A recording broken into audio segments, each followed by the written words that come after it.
साथियों, पृथ्वी की उत्पत्ति कैसे हुई इसके बारे में आज हम चर्चा करेंगे।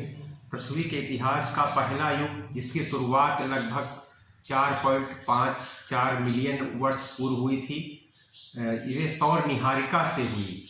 सौर निहारिका में जब वृद्धि हुई तो पृथ्वी का निर्माण हुआ। पृथ्वी पर मिली सबसे पुरानी चट्टान की आयु 4 GA मापी गई।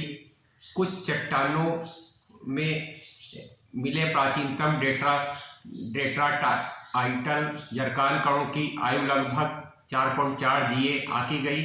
वैज्ञानिकों का मानना है कि लगभग 4.53 GA में प्रारंभिक विकसित हुई। हेडियन युग के दौरान पृथ्वी की सतह पर लगातार उल्पात हुआ और ज्वालामुखियों का भयंकर विस्फोट हुआ। आर्कियन युग के प्रारंभ तक पृथ्वी पर्याप्त रूप से ठंडी हो चुकी थी।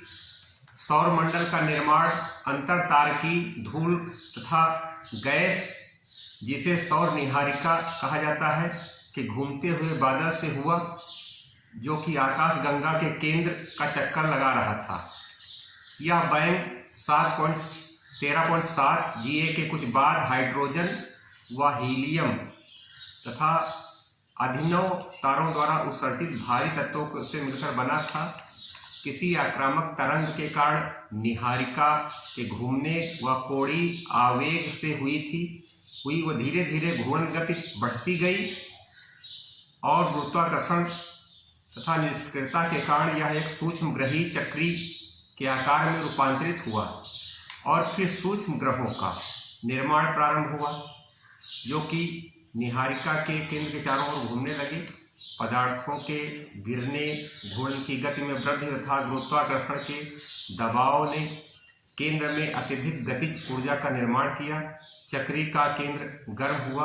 अंततः हीलियम व हाइड्रोजन के नाभिकीय गलन की शुरुआत हुई और अंततः संकुचन के बाद एक टी-टॉरी तारे के जलने से सूर्य का निर्माण हुआ। समय के साथ साथ बड़े खंड एक दूसरे से टकराए और बड़े पदार्थों का निर्माण हुआ, जो अंततः सूक्ष्म ग्रह बन गए।